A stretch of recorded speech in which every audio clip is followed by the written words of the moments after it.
Hello friends, स्वागत है आप सभी का रोहित स्टडी IQ चैनल पर।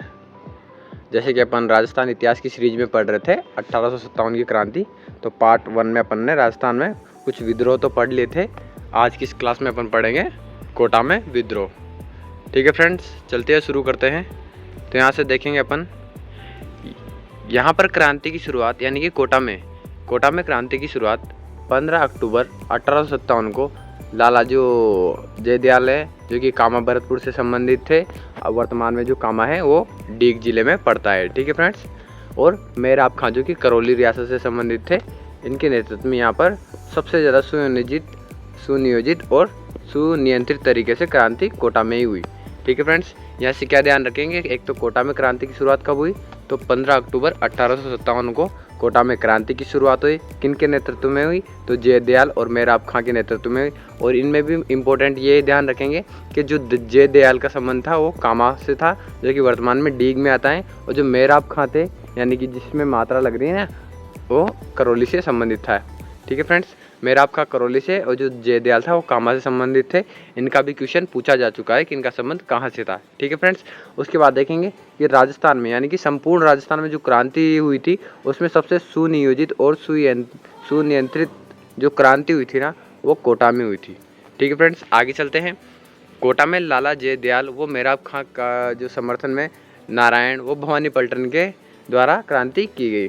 ठीक है, जो कोटा में जयदयाल और मेहराब खां के नेतृत्व में क्रांति हुई थी ना, तो इसमें जो नारायणी पलटन और भवानी पलटन थी ना, इन दोनों पलटनों ने मेहराब खां और जयदयाल का क्रांतिकारियों के रूप में साथ दिया था। नारायणी और जो नारायण पलटन और जो भवानी पलटन है, उनके द्वारा कैप्टन बर्टन का सिर काटकर पूरे कोटा शहर में घुमाया गया। ठीक है फ्रेंड्स, जो कैप्टन बर्टन की हत्या का मामला आता है वो अपने कोटा रियासत या कोटा की क्रांति से संबंधित आता है। ठीक है फ्रेंड्स, बर्टन कहाँ से संबंधित आता है, तो कोटा की क्रांति से संबंधित आता है मेजर बर्टन। उसके बाद देखेंगे अपन, ये लोग देशपति ठाकुर हैं, जो सभी हिमालय जैसे जो निकले हैं वो गले हुए अर्थात निकम्मे सिद्ध हुए। ये शब्द सूर्यमल मिश्रण ने पीपलिया के ठाकुर के पत्र में लिखे। ठीक है, यानी कि जो ये शब्द लिखे हैं ना कि जो देशपति ठाकुर ये सभी हिमालय जैसे निकम्मे गले हुए निकले, ये शब्द सूर्यमल मिश्रण जी के द्वारा लिखे गए थे पीपलिया के ठाकुर को पत्र में। ठीक है, अब 30 मार्च 1858 यानी कि एक साल बाद मेजर HG रॉबर्ट्स यानी कि जो रॉबर्ट्स ने करौली के राजा मदनपाल को गेता का ठाकुर चतुर्भुज सिंह वो पीपलदा का था ठाकुर अजीत सिंह के सहयोग से कोटा शहर में विद्रोह को दबाया। तो ठीक है फ्रेंड्स, यहाँ जो याद रखने लायक बात क्या है जी, यानी कि उसके एक साल बाद यानी कि 30 मार्च 1858 को जो मेजर HC रॉबर्ट आया था, यानी कि HC रॉबर्ट्स। ठीक है, कौन, HC रॉबर्ट्स, उसने करौली का जो राजा था मदनपाल उसके साथ मिलकर, और जो गेता का ठाकुर था ये चतुर्भुज सिंह, और उसके साथ ही जो पीपलदा का ठाकुर था अजीत सिंह, इन तीनों चारों ने यानी कि मदनपाल, चतुर्भुज सिंह और अजीत सिंह और जो रॉबर्ट्स था, इन्होंने मिलकर कोटा शहर में विद्रोह को दबाया। ठीक है, कोटा शहर पर जनरल रॉबर्ट का अधिकार हो जाने पर कोटा में क्रांतिकारियों के संघर्ष की इतिश्री यानी कि समाप्ति हो गई। ठीक है फ्रेंड्स, तो संघर्ष की इतिश्री यानी कि समाप्ति हो गई। कोटा राज्य के जिस भी व्यक्ति ने प्रत्यक्ष व अप्रत्यक्ष रूप से विद्रोह का साथ दिया था, उन पर ब्रिटिश सरकार के द्वारा दंड दिया गया, उन पर जो है जुर्माना लगाया गया। अब इनमें मुख्य रूप से क्या क्या चीज़ें आती हैं, तो गुमानपरा के एक कलाल ने विद्रोहियों को शराब पिलाई थी, इसलिए उस पर 150 रुपये का जुर्माना लगाया गया। ठीक है फ्रेंड्स, एक कलाल था कोटा का, उसने जो क्रांतिकारी थे ना, विद्रोही थे, उनको शराब पिलाई तो 150 रुपये का जुर्माना उस पर लगाया गया। और एक गंगाधर नाम का एक जो स्वर्णकार यानी कि सुनार था, उसने विप्लवकार यानी कि क्रांतिकारियों के नेता जो जयदयाल है ना, जयदयाल जिनका संबंध कामा से था। ठीक है, कहाँ से था, कामा यानी कि डीग से था इनका संबंध, जो कि उनको लंगर बेचा था इसने, एक सुनार ने। ठीक है, गंगाधर नाम के सुनार ने, तो इस पर 450 रुपये वसूल किए गए इससे अंग्रेजों के द्वारा। और एक नंदगांव के जो शाह छोटू राम है, उनको क्रांतिकारियों का साथ देने के कारण 200 रुपये का जुर्माना देना पड़ा। तो ये मूल रूप से छोटे मोटे जुर्माने हैं जो कि कोटा रियासत से संबंधित थे विद्रोहियों का साथ देने पर। ठीक है फ्रेंड्स, तो ये कोटा में क्रांति हो गई, जिनका जो नेतृत्व है वो किसने, जयदयाल और मेहराब खां ने, भवानी पलटन और जो नारायण पलटन है उनके साथ में मिलकर किया। ठीक है फ्रेंड्स, यहाँ पर जो शासक था वो राम सिंह द्वितीय था, और जो यहाँ का विद्रोह दबाने आया था वो मदनपाल था। ठीक है। तो उसकी जो मदनपाल यानी कि जो करौली रियासत की जो तोपों की सलामी थी वो 13 से बढ़ाकर 17 कर दी और कोटा की 17 से घटाकर 13 कर दी थी। और इसी के साथ में इसको GCI की उपाधि दी किसको, मदनपाल को, यानी grand commander of state of India. ठीक है, grand commander state of India की उपाधि किसे दी, मदनपाल को दी। और जो कोटा में क्रांति विशेषतः दमन की यानी कि 30 मार्च 1858 में वो किसने की, HC रॉबर्ट्स ने। ठीक है, किसने की, HC रॉबर्ट्स ने। अब चलेंगे फ्रेंड्स अपन धौलपुर में विद्रोह। 1857 की क्रांति से रिलेटेड देखेंगे अपन धौलपुर में विद्रोह। यहाँ पर क्रांति की शुरुआत 27 अक्टूबर 1857 को हुई, यानी कि जो कोटा में क्रांति हुई थी वो तो कब हुई थी, वो हुई थी फ्रेंड्स 15 अक्टूबर को। और उसी के आगे बाद में धौलपुर में विद्रोह कब हुआ, वो 27 अक्टूबर 1857 को हुआ, गुज्जर देवों के नेतृत्व में, यानी कि गुज्जर देवा के नेतृत्व में यहाँ पर ये हुआ। ठीक है फ्रेंड्स, विद्रोह हुआ, यानी कि कब हुआ, 27 अक्टूबर 1857 को। कोटा में तो 15 अक्टूबर और धौलपुर में 27 अक्टूबर। धौलपुर राजस्थान की एकमात्र रियासत थी, ठीक है, जहां विद्रोह बाहर के क्रांतिकारियों यानी कि ग्वालियर, इंदौर के द्वारा किया गया तथा इस विद्रोह को बाहर के सैनिकों यानी कि पटियाला के द्वारा ही समाप्त किया गया। इसको मोस्ट इंपोर्टेंट स्टार लगा लेना। अगर डीपली क्वेश्चन बनाएगा, डीप लेवल पर क्वेश्चन बनाएगा तो क्वेश्चन यहाँ से बनाएगा कि राजस्थान की एकमात्र ऐसी रियासत जहाँ पर विद्रोह भी बाहर के क्रांतिकारियों के द्वारा यानी कि ग्वालियर और इंदौर के द्वारा किया गया और इस विद्रोह का दमन भी जो पटियाला के सैनिक थे उनके द्वारा ही किया गया, यानी कि क्रांति की शुरुआत भी बाहर के द्वारा हुई, बाहर के सैनिकों के द्वारा, और इसका दमन भी बाहर के लोगों के द्वारा ही किया गया। तो धौलपुर में सब बाहर वालों ने धोया। ठीक है, धौलपुर में सब कुछ बाहर वालों ने ही धोया, जो कि इसकी शुरुआत कब हुई थी, 27 अक्टूबर 1857 को। आगे चलते हैं फ्रेंड्स।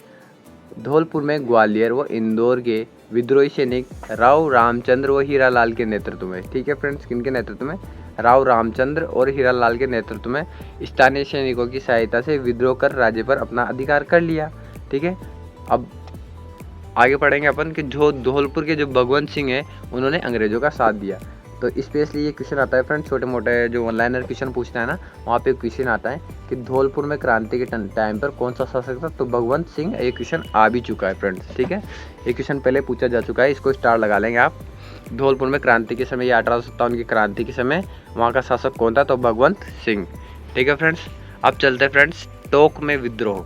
जैसा कि अपन ने कोटा में विद्रोह पढ़ लिया, धौलपुर में विद्रोह पढ़ लिया, अब पढ़ेंगे अपन टोक में विद्रोह। यहाँ पर नासिर मोहम्मद ने तात्या तोपे के साथ मिलकर टोक पर अधिकार कर लिया। टोक राजस्थान की एकमात्र मुस्लिम रियासत थी। ठीक है, इसको स्टार लगा लेंगे। टोक का नवाबों की नगरी, ये आपको पता ही है के नाम से जाना जाता है। इस समय टोक का जो शासक था वो वजीरुद्दौला खां था। ठीक है, ये भी इंपॉर्टेंट है, स्टार लगा लेना। यानी कि 1857 की जो क्रांति हुई थी उस समय जो टोक का नवाब था वो कौन था, वजीरुद्दौला खान था। ठीक है फ्रेंड्स, ये ध्यान रखेंगे। उसके बाद अपन देखेंगे जो मुंशी जीवनलाल की डायरी से ज्ञात होता है कि टोक के 6 यानी मुजाहिद दिल्ली में मुगल बादशाह की सेवा में उपस्थित थे। ठीक है फ्रेंड्स, ये किससे प्राप्त होती है ये जानकारी, ये जीवनलाल जी की डायरी से प्राप्त होती है। ख्वाजा हसन निजामी की पुस्तक गदर की सुबह और शाम, इसको भी स्टार लगा लेना फ्रेंड्स। ये जो पुस्तक है ख्वाजा हसन निजामी जी की, यानी कि गदर की सुबह और शाम, इनकी किताब है ये, कि जो मुजाहिदों के जो नेता थे मुगल सम्राट जो बादशाह जफर को 5 रुपये नजरे के रूप में प्रस्तुत किए थे। ठीक है, ये कुछ इतनी खास बात नहीं है ये वाली, पर एक किताब ध्यान रखें आप, गदर की सुबह वो शाम, जो कि निजामी जी की ही थी। मोहम्मद मुजीब ने अपने नाटक आजमाइश में लिखा कि 1857 की क्रांति में टोक की स्त्रियों ने भी भाग लिया था, पुष्ट प्रमाण के अभाव में इस तथ्य को स्वीकार नहीं किया गया। ठीक है, मतलब इन्होंने कह तो दिया था अपने जो नाटक है ना आजमाइश, इसमें कहा था यहाँ पर स्त्रियों ने भी भाग लिया, लेकिन जो पुष्ट प्रमाण है यानी कि पुख्ता सबूत है वो नहीं मिले और इस तथ्य को नकार दिया गया, यानी कि इसे स्वीकार नहीं किया गया। तात्या तोपे के बचपन का नाम रामचंद्र पांडुरंग था। ठीक है फ्रेंड्स, इसको स्टार लगा लेना, ये क्वेश्चन वन लाइनर में पूछा जाता है। ठीक है, तात्या तोपे के बचपन का नाम क्या था, रामचंद्र पांडुरंग था। तात्या टोपे का जन्म जो है एवल जो अहमदनगर महाराष्ट्र में हुआ था। तात्या तोपे के पिता का नाम पांडुरंग भट्ट व माता का नाम रुक्मा देवी था। ठीक है फ्रेंड्स, ये इतना इम्पोर्टेंट नहीं है। तात्या तोपे ने के पिता ने इनको पुरस्कार के रूप में एक टोप यानी कि टोपी भेंट की थी तथा इनके बड़े भाई थे यानी कि जो इनके बड़े भाई थे उन्हें तात्या कहकर पुकारते थे, इसलिए इनका नाम तात्या तोपे हो गया।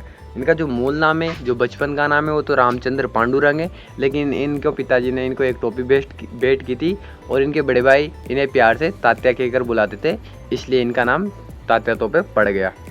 राजस्थान में तात्या तोपे 2 बार आए थे, यानी कि मांडलगढ़ भीलवाड़ा और बांसवाड़ा में आया था। ठीक है फ्रेंड्स, ये ध्यान रखेंगे कहाँ आया था, एक मांडलगढ़ भीलवाड़ा में और एक बांसवाड़ा में आया था तात्या तोपे। उसके बाद देखेंगे 9 अगस्त 1857 को भीलवाड़ा में 1 मील दूर जो कोठारी नदी के किनारे जो कुवाड़ा नामक स्थान पर दोनों सेनाओं के मध्य युद्ध हुआ, जिसमें तात्या तोपे और अंग्रेजों के सेना के सामने नहीं टिक पाया। जो तात्या तोपे है ना, वो अंग्रेजी सेना के सामने नहीं टिक पाया और जो बूंदी गए, यानी कि बूंदी की तरफ निकल गया है। जो बूंदी का शासक था राम सिंह, और तात्या तोपे की सहायता करना चाहता था, लेकिन जो होम्स था ना, उसकी सेना पीछा कर रही थी, अतः उसने सहयोग न कर बूंदी शहर के किवाड़ बंद कर दिए। जैसे ये युद्ध कर रहा था, युद्ध में नहीं टिक पा रहा, तो यहाँ से बूंदी की तरफ रवाना हो गया और जो इसके पीछे पीछे होम्स भी आ रहा था, तो दिल्ली का जो बूंदी का शासक था राम सिंह, वो इसकी सहायता तो करना चाहता था, लेकिन इसको होम्स को पीछे आते देखकर इसने दुर्ग के या किले के किवाड़ बंद कर लिए थे बूंदी वाले राम सिंह ने। उसके बाद देखते हैं कि जो राजस्थान में दूसरी बार तात्या तोपे है, वो 11 दिसंबर 1857 को आया और उसने बांसवाड़ा के महारावल लक्ष्मण सिंह को पराजित कर बांसवाड़ा राज्य पर अपना अधिकार कर लिया। लेकिन अंग्रेज अधिकारी जो लिन माउथ और जो मेजर रॉक है, उनके नेतृत्व वाली सेना ने वहाँ से उसे भगा दिया। यानी कि जो लिन माउथ और मेजर रॉक है, उसकी जो सेना है, उसने तात्या तोपे को बांसवाड़ा से भगा दिया था। ठीक है, तात्या को 21 जनवरी 1859 को सीकर पहुंचकर जहां उसने अपने साथी मानसिंह नरूका के विश्वासघात के कारण नरवर के जंगलों में पकड़ लिया गया और 7 अप्रैल 1857 को इसको गिरफ्तार कर लिया गया। ठीक है फ्रेंड्स, जो इसका फ्रेंड था मानसिंह नरूका, उसी के विश्वासघात से इसे पकड़ लिया गया था, गिरफ्तार कर लिया गया था। आगे देखते हैं, तात्या टोपे जैसलमेर के अलावा राजस्थान की प्रत्येक रियासत में घूमा था। फ्रेंड्स, ये भी स्टार लगा लेना आप, एक क्वेश्चन में 1 लाइनर में पूछा जाता है फ्रेंड कि तात्या तोपे जो था वो राजस्थान की एकमात्र रियासत में नहीं घूमा था, वो थी जैसलमेर, बाकी सारी रियासतों में ये घूम चुका था, है ना। अब इसके लिए एक कहावत प्रचलित है, इसको भी स्टार लगा लेंगे, ध्यान रखेंगे कि जटे गियो जग जीतियो, खटके बिण रणखेत, तगड़ो लड़े यो तांतियो, हिंद थाण है रेत, हिंद थाण रे हेत। ठीक है, एक इसकी लाइन है, ये शंकरदान सामूर की लाइन है, इसको मोस्ट इंपोर्टेंट कर लेना, स्टार लगा लेना, ये क्वेश्चन पूछा जाता है फ्रेंड्स। ठीक है, कि जटे गियो जग जीतियो, खटके बिन रणखेत, तगड़ो लड़ियो यो तांतियो, हिंद थाण है रेत। ठीक है, तात्या तोपे 18 अप्रैल, ठीक है, जो तात्या तोपे इसको 18 अप्रैल 1859 को शिप्रा नदी यानी कि शिवपुरी को फांसी दी गई। शिप्रा नदी के किनारे मध्य प्रदेश में शिवपुरी में इसको फांसी दे दी गई। किसको? तात्या तोपे को। कब दी गई? तो 18 अप्रैल 1859 को। ठीक है फ्रेंड्स, ये ध्यान रखेंगे आप, कब दी? 18 अप्रैल 1859 को, और 7 अप्रैल को इसको गिरफ्तार किया गया था। अब चलते हैं आगे। तात्या टोपे की सहायता देने के आरोप में अंग्रेजों ने सीकर के सामंत को बंदी बनाकर उसे 1862 में मृत्यु दंड दे दिया और जो बाबूसोरगढ़ के किले को बारूद से उड़ा दिया गया। तात्या तोपे ने राजस्थान की टोंक रियासत पर एकाधिकार किया था। ठीक है फ्रेंड्स, उसके बाद देखेंगे अपन, तात्या तोपे को 600 सैनिकों ने बीकानेर राज्य में जो महाराजा हैं उनके समक्ष आत्मसमर्पण कर दिया। जो तात्या तोपे के 600 सैनिक थे ना, उन्होंने बीकानेर के महाराजा के सामने उनके समक्ष आत्मसमर्पण कर दिया। बीकानेर के महाराजा सरदार सिंह ने, जो कि राजस्थान का एकमात्र ऐसा राजा था जो कि अपनी रियासत यानी बीकानेर रियासत के बाहर जाकर अंग्रेजों के लिए लड़ा था ना, तो जो बीकानेर का महाराजा था सरदार सिंह, उसने ब्रिटिश सरकार से अनुरोध करके इन सैनिकों को क्षमा दिलवा दी। यानी कि तात्या तोपे के मरने के बाद, उसकी फांसी होने के बाद, इन्होंने जो सैनिक थे ना विद्रोही, इन्होंने सरेंडर कर दिया सरदार सिंह के सामने, और सरदार सिंह इन्हें अंग्रेजों के सामने ले गया और वहाँ पर इनको माफ़ी दिलवा दी कि ये सरेंडर कर चुके हैं। ठीक है फ्रेंड्स, ब्रिटिश पदाधिकारी कैप्टन सावर्स, जो कि उस टाइम पे जो सावर्स तो मेवाड़ से एजेंट था, ने अपनी पुस्तक तात्या तोपे को फांसी देने के लिए सरकार की कटु आलोचना की है। ठीक है, मोस्ट इम्पोर्टेंट है फ्रेंड्स, इसमें बताया गया है कि जो तात्या तोपे है उसको जो फांसी दी गई है उसमें ब्रिटिश सरकार की कटु आलोचना की गई है इनके द्वारा अपनी पुस्तक में। उनका कहना है, यानी कि सावर्स जी का कहना है कि तात्या ब्रिटिश सरकार का जो नागरिक नहीं था, ठीक है फ्रेंड्स। यानी कि जो तात्या तोपे था वो ब्रिटिश सरकार का नागरिक तो था ही नहीं, लेकिन उसको फांसी दे दी गई। नागरिक नहीं था, वो निवासी नहीं था, पर उस पर देशद्रोह का अपराध लगाना कहाँ तक न्यायोचित है। जब वो देश का आदमी ही नहीं था, फिर उस पर देशद्रोह का जो मुकदमा चलाया है इन्होंने, अंग्रेजों ने, वो कहाँ तक न्यायोचित था। तो उसने कहा, यह लिखा, इतिहास में तात्या तोपे को फांसी देना ब्रिटिश सरकार का अपराध समझा जाएगा और आने वाली पीढ़ी पूछेगी कि इस सज़ा के लिए किसने स्वीकृति दी थी और किसने पुष्टि की थी। ठीक है, तो ये सारे कथन जो हैं ये अंग्रेजी सरकार की आलोचना करते हैं। वो किन के द्वारा लिखे गए, तो ये मेजर सावर्ट्स जी के द्वारा लिखे गए अपनी पुस्तक में। उसके बाद आगे चलते हैं फ्रेंड्स। 1857 के क्रांति के समय बीकानेर का शासक सरदार सिंह था। ठीक है, जैसे कि मैंने बताया कि सरदार सिंह बीकानेर रियासत का एकमात्र राजा था जिसने 1857 की क्रांति में अपनी रियासत से बाहर अपनी स्वयं यानी कि स्वयं अपनी 5000 घुड़सवार वो पैदल सेना जनरल वो जो कोटलैंड के नेतृत्व में जो है कि जनरल वॉन कोटलैंड जो है ना, इसके नेतृत्व में ले जाकर पंजाब के बाड़लू, झांसी, सिरसा और हिसार जिलों में अंग्रेजों का साथ दिया। कुल मिलाकर बात यहाँ है कि राजस्थान का एकमात्र ऐसा राजा जो कि बीकानेर रियासत का था वो था सरदार सिंह। वो अपनी रियासत यानी कि बीकानेर रियासत से बाहर जाकर अंग्रेजों का साथ दिया था इसने लड़ने के लिए। अपने 5000 घुड़सवार सैनिक भेजे थे और पैदल सैनिक इसने भेजे थे। आगे चलते हैं फ्रेंड्स। अंग्रेजों ने सरदार सिंह को टिब्बी गांव के, जो टिब्बी हनुमानगढ़ की एक तहसील है, उसके 41 गांव उपहार में दिए सहायता देने के फलस्वरूप। ठीक है फ्रेंड्स, तो ये हो गए अपने टोक में विद्रोह, और उसी के साथ में थोड़ा बहुत बीकानेर का भी देख लिया अपन ने कि बीकानेर का सरदार सिंह ने क्या क्या भूमिका निभाई तात्या तोपे के बाद में उसके सैनिकों के साथ में। ठीक है फ्रेंड्स, अब चलते हैं अपन अजमेर में विद्रोह, यानी कि जो अजमेर है ना वहाँ पे विद्रोह। ठीक है फ्रेंड्स, अब इसमें पढ़ेंगे अपन। सबसे पहले देखते हैं कि जो अजमेर यानी कि यहाँ के केंद्रीय कारागार यानी कि जो केंद्रीय कारागार है वहाँ पर 9 अगस्त 1857 ईस्वी को कैदियों ने विद्रोह कर दिया, जिसमें 50 कैदी जेल से भाग छूटे। और 1857 की क्रांति के समय ब्रिटिश सरकार के शस्त्रागार और जो गोला बारूद का भंडार था वो अजमेर में था।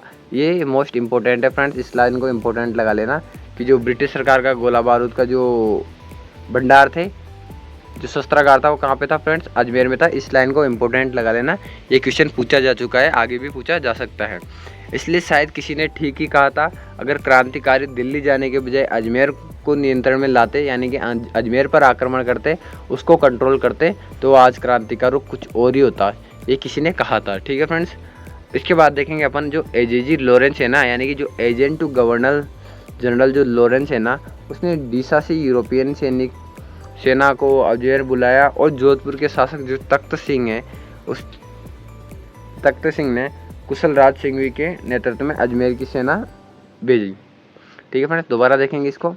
जो एजेजी लॉरेंस है उसने डीसा से यूरोपियन सेना को अजमेर बुलाया और जोधपुर के राजा तख्त सिंह ने कुशल राज सिंघवी के नेतृत्व में अजमेर के लिए सेना भेजी। ठीक है फ्रेंड्स, अजमेर के लिए सेना भेजी, क्यों भेजी? क्योंकि इन्होंने जो केंद्रीय कारागार में विद्रोह हो चुका था। ठीक है फ्रेंड्स, अब देखेंगे अपन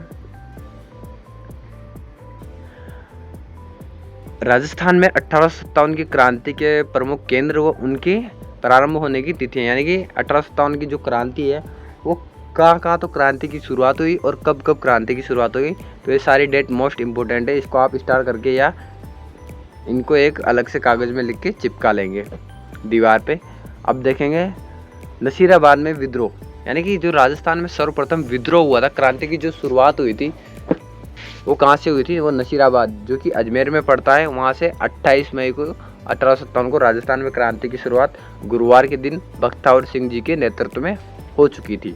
उसके बाद देखेंगे अपन तो क्रांति कहाँ शुरुआत हुई, तो भरतपुर। ये भी भरतपुर की मोस्ट इंपॉर्टेंट है फ्रेंड्स, ये पूछी जा चुकी है ये डेट। भरतपुर में जो क्रांति की शुरुआत है वो कब हुई थी, तो 31 मई को 1857 को हो चुकी थी। नीमच में क्रांति की शुरुआत 3 जून 1857 को हुई थी फ्रेंड्स।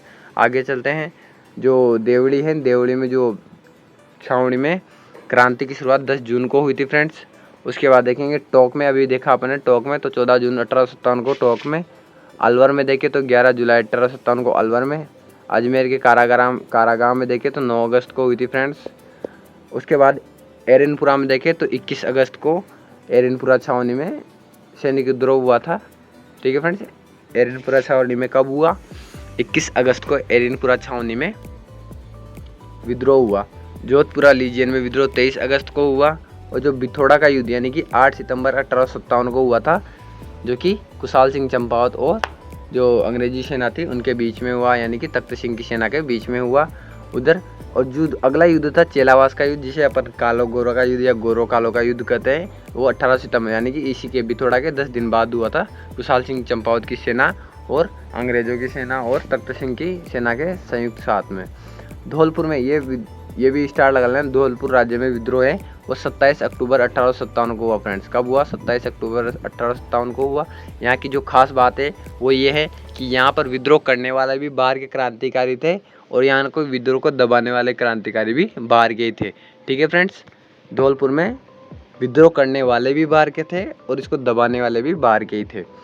उसके बाद देखेंगे कोटा में विद्रोह। कोटा में विद्रोह कब हुआ? तो ये 15 अक्टूबर 1857 को कोटा में क्रांति हुई थी।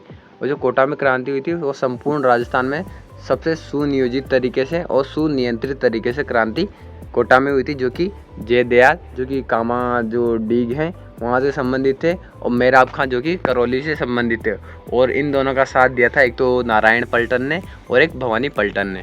ठीक है फ्रेंड्स, आगे चलते हैं। अब देखेंगे जो 1857 की क्रांति के परिणाम है, उसमें 1857 की क्रांति के विद्रोह के बाद जो ब्रिटिश संसद में भारत सरकार अधिनियम को पारित हुआ, जो कि कब पारित हुआ? तो ये 2 अगस्त 1858 को पारित हुआ। इसके द्वारा जो कंपनी का शासन है वो समाप्त हो गया, यानी कि ईस्ट इंडिया कंपनी का शासन भारत पर से समाप्त कर दिया गया। वो भारत का शासन ब्रिटिश क्राउन यानी कि ब्रिटिश ताज ने अपने हाथों में ले लिया। यानी कि जो 1857 की जो क्रांति हुई थी, यानी कि जो ये विप्लव जो हुआ था ना, इसी के परिणाम स्वरूप एक अधिनियम पारित हुआ था, भारत सरकार अधिनियम, जो कि कब पारित हुआ था?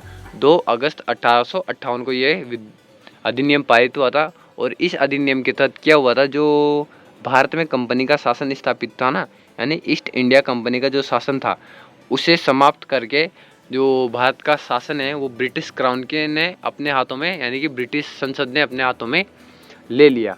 उसके बाद देखेंगे अपन 1 नवंबर 1858 को इलाहाबाद में, जिसका वर्तमान नाम प्रयागराज है, दरबार आयोजित कर जो लॉर्ड कैनिंग है उसने महारानी विक्टोरिया का जो उद्घोषणा पत्र है उसे पढ़ा, जिसमें इलाहाबाद घोषणा पत्र भी इसे कहा जाता है।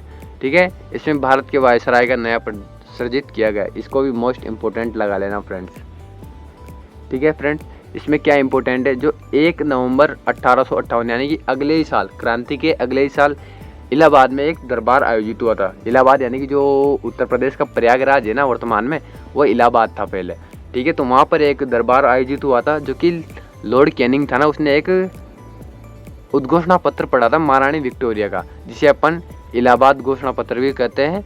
ठीक है, एक उद्घोषणा पत्र पढ़ा था, किसने? लॉर्ड कैनिंग के द्वारा पढ़ा गया था, जिसमें भारत में एक नया पद सृजित किया था वायसराय के नाम से। ठीक है फ्रेंड्स, किसके नाम से? वायसराय के नाम से एक नया पद बनाया गया था। उसके बाद देखेंगे ब्रिटेन ने भारत में ईस्ट इंडिया कंपनी का शासन 1858 में समाप्त कर दिया और ब्रिटिश क्राउन के हाथों में ये चीज़ सौंप दिया, भारत का शासन सौंप दिया। अब अपन पढ़ेंगे 1857 की क्रांति के परिणाम। ठीक है फ्रेंड्स, क्या पढ़ेंगे? 1857 की क्रांति के परिणाम। 1857 की क्रांति के विद्रोह के बाद, जैसा कि मैंने बताया कि यहाँ ये ब्रिटिश शासन ने अपने हाथों में ले लिया कंपनी का शासन समाप्त करके, और ये उद्घोषणा पत्र, इलाहाबाद उद्घोषणा पत्र, जिसके बाद वायसराय का पद सृजित हुआ। उसके बाद देखेंगे फ्रेंड्स, ब्रिटेन ने भारत में ईस्ट इंडिया कंपनी का शासन समाप्त कर दिया। 1858 में भारत सचिव का पद भी सृजित किया गया वायसराय के साथ में। ठीक है, प्रथम भारत सचिव जो है वो चार्ल्स वुड को बनाया गया। ठीक है, ये भी इम्पोर्टेंट है। 1858 में लॉर्ड कैनिंग के द्वारा जो जोनाथन पील कमीशन का गठन किया गया। किसका? जोनाथन पील कमीशन, इसको स्टार लगा लेना फ्रेंड्स। 1858 में लॉर्ड कैनिंग के द्वारा, यानी जो लॉर्ड कैनिंग था ना 1857 के टाइम पे, उसने जोनाथन पील कमीशन का गठन किया, जिसके तहत सेना में जो अनुपात होता था ना भारतीय और यूरोपीय सैनिकों का, वो डिसाइड किया जाता था। ठीक है फ्रेंड्स, उसको कम कर दिया गया था भारतीय सैनिकों के अनुपात का। क्यों? क्योंकि जो विद्रोह हुआ था ना उसमें इन्होंने परिणाम देख लिए थे कि भारतीय सैनिक ज़्यादा रखने के क्या दुष्परिणाम हो सकते हैं। तो जो पील कमीशन था ना, जो कि 1858 में बनाया था, तो उसमें भारतीय सैनिकों का जो अनुपात है सेना में वो कम कर दिया गया था। तो वो कितना किया था ये आपको ध्यान रखना है, ये भी क्वेश्चन पूछा जाता है। तो चलिए देखते हैं। 1857 के विद्रोह से पूर्व ब्रिटिश जो और भारतीय जो सेना थी, यानी कि अगर 6 सैनिक हो गए ना, तो उनमें से 1 सैनिक तो ब्रिटिश होगा यानी कि यूरोपीय होगा, अंग्रेज होगा, और 5 सैनिक भारतीय होंगे। यानी कि ये जो 1:5 का अनुपात है ना, ये तो 1857 की क्रांति से पहले का था। तो 1857 की क्रांति के बाद जो हुआ वो कम कर दी गई किन की संख्या, जो भारतीय सैनिक थे ना, यानी कि 1:5 था, तो 5 से कम कर दिया गया। ठीक है फ्रेंड्स, अब इसमें देखेंगे कि 1857 की जो क्रांति थी उस समय ईस्ट इंडिया कंपनी में जो भारतीय सैनिकों की संख्या वो कितनी थी, वो थी 2,38,000 के करीब। ठीक है, यानी कि संपूर्ण भारत में जो 1857 की जो क्रांति थी उस समय भारतीय सैनिकों की संख्या कितनी थी, तो 2,38,000 के समथिंग भारतीय सैनिकों की संख्या थी।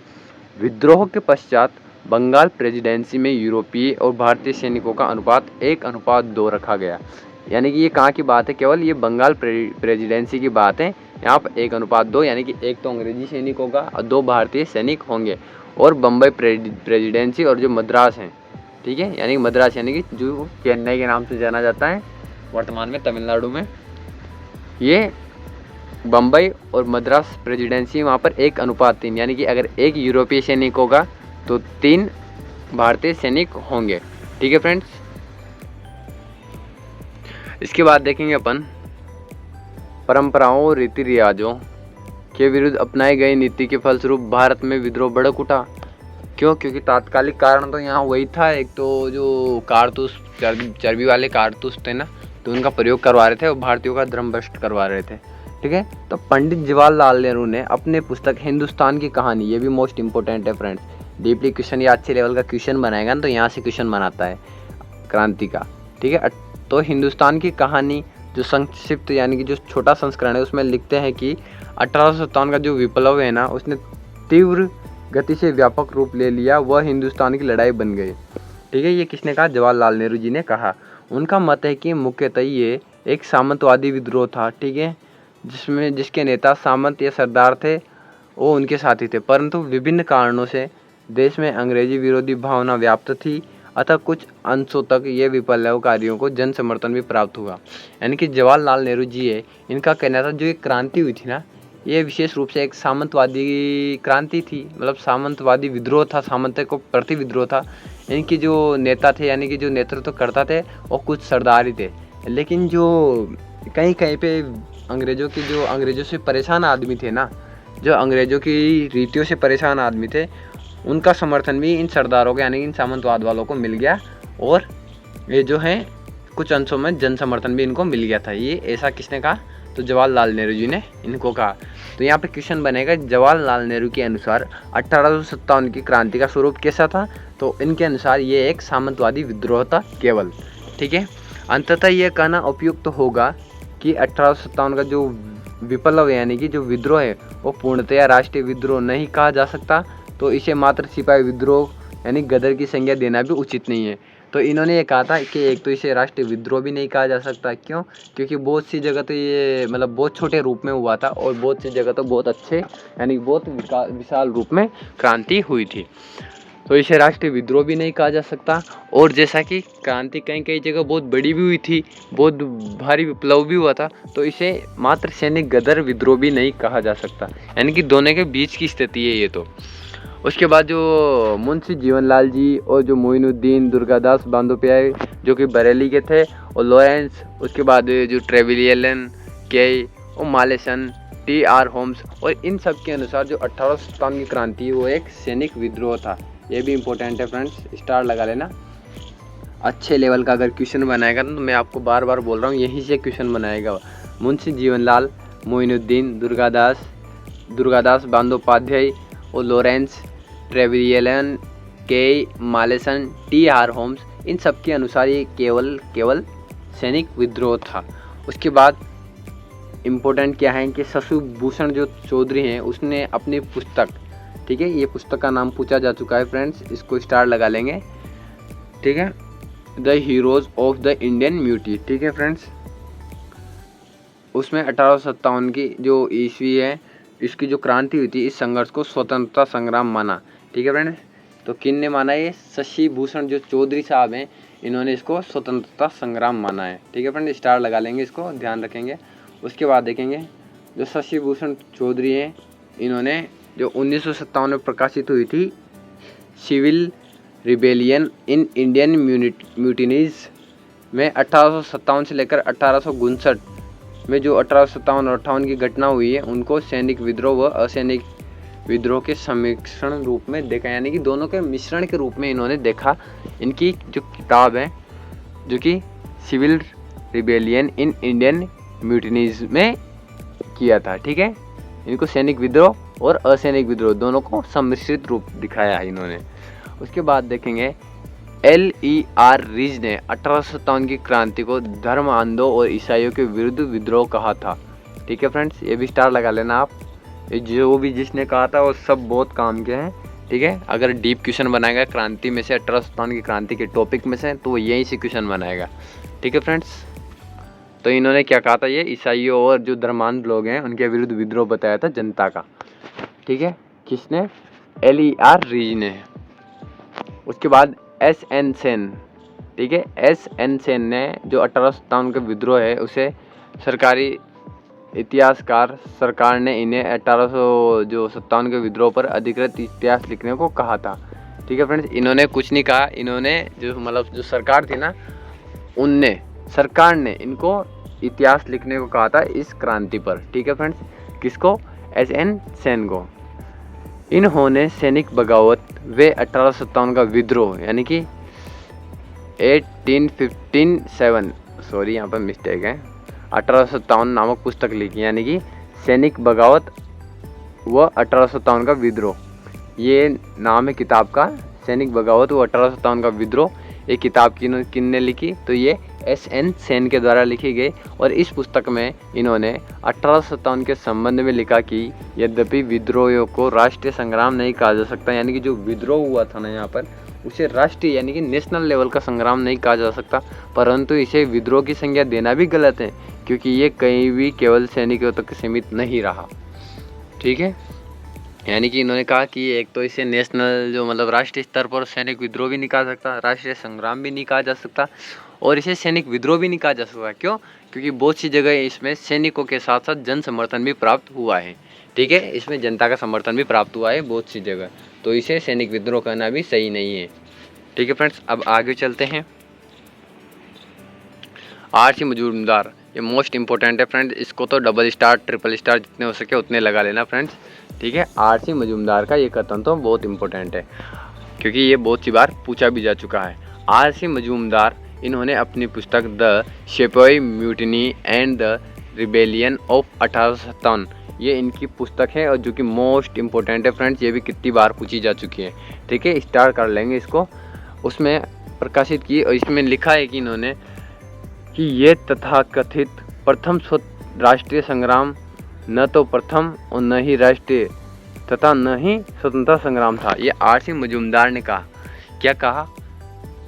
कि जो ये प्रथम राष्ट्रीय स्वतंत्रता संग्राम था ना, और न ही प्रथम और न ही राष्ट्रीय और न ही स्वतंत्रता संग्राम, ये कुछ नहीं था, इन्होंने कहा। R.C. मजूमदार ने ये कहा। ठीक है फ्रेंड्स, R.C. मजूमदार की एक अन्य पुस्तक British paramountcy and the Indian renaissance, ठीक है, रेनेसेंस, ये इनकी एक और किताब है जिसमें आगे देखते हैं अब, सर जेम्स आउट्रम और W. टेलर ने 1857 का जो विद्रोह है उसे हिंदू मुस्लिम षड्यंत्र कहा। ये भी स्टार लगा लेना फ्रेंड्स। ठीक है, जो R.C. मजूमदार है, मजूमदार ने तो कुछ नहीं कहा इसको, न तो सब में न लगा दिया इन्होंने। ठीक है, न तो राष्ट्रीय था, न स्वतंत्रता संग्राम था, और ना ही प्रथम था। ठीक है फ्रेंड्स, इन्होंने ऐसा कह दिया।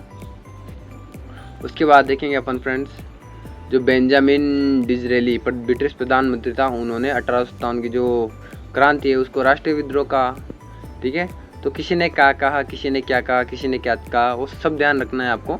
थोड़ा थोड़ा हिंट बना के कर लेंगे याद, बाकी ध्यान सब रखना है। सर सैयद अहमद खान ने अपनी पुस्तक NSA द इंडियन रिवोल्ट 1860 में, इसमें जो है इन्होंने सैनिक विद्रोह कहा इसमें भी। ठीक है, और टी.आर. होम्स ने 1857 की क्रांति को बर्बरता तथा सभ्यता के बीच युद्ध कहा। ठीक है, ये तो मोस्ट इंपॉर्टेंट है फ्रेंड, इसको स्टार लगा लें, क्वेश्चन पूछा जा चुका है। टी.आर. होम्स ने क्या कहा था? बर्बरता और सभ्यता के बीच में युद्ध कहा था। इस क्रांति को बर्बरता और सभ्यता के बीच में युद्ध कहा था। प्रिचार्ड ने अपनी पुस्तक द म्यूटिनी इन राजस्थान में विचार व्यक्त किए, और यदि अजमेर पर क्रांतिकारी यानी विप्लवकारियों का अधिकार हो जाता तो राजस्थान के शासक उनके सहयोगी बन जाते। क्यों? क्योंकि अजमेर में ना इनका जो कारागार था वहाँ पर विद्रोह हुआ था, लेकिन इनका जो भंडार था यानी कि शस्त्रागार भी था, और जो गोला बारूद, जो बम वम थे, जो सारे हथियार थे इनका, वो अंग्रेज़ों के वो अजमेर में थे। अगर वहाँ अधिकार हो जाता तो राजस्थान के शासक भी शायद अंग्रेज यो विप्लवकारी यानी कि जो क्रांतिकारी थे उनके साथ हो जाते। इन्होंने कहा, किसने कहा? प्रिचार्ड महोदय ने कहा।